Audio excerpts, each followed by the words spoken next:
तो हेलो दोस्तों, मैं आ गया एक आज नई कहानी लेकर। आइए देखते हैं आज की नई कहानी। यह बहुत डरावनी कहानी है।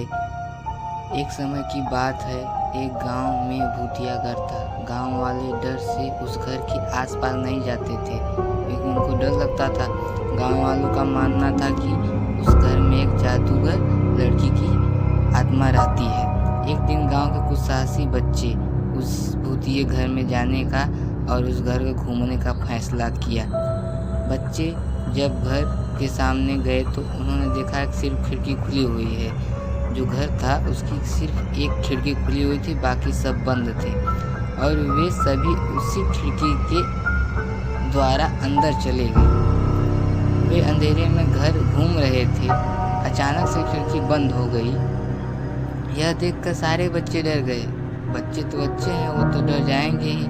अचानक से वह लड़की की भूत बच्चों के सामने आई और जोर जोर से हंसने लगी और कहा कि तुम सब मेरी बंदी हो, मैं किसी को जिंदा नहीं छोड़ूंगी। वो जो लड़की की आत्मा थी उसने ये कहा उन बच्चों से कि तुम सब मेरे बंदी हो और अब मैं तुम्हें नहीं छोड़ूंगी।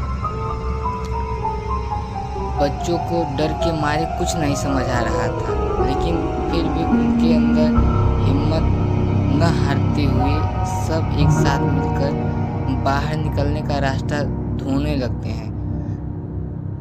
ढूंढते ढूंढते एक बच्चे को एक पुरानी किताब मिली जो कि एक जादुई किताब थी। उस किताब में एक जादुई मंत्र लिखा था जिसके उच्चारण करने से वह भूत घर से दूर भाग सकती थी। बच्चों ने उस मंत्र को मिलकर पढ़ना शुरू किया।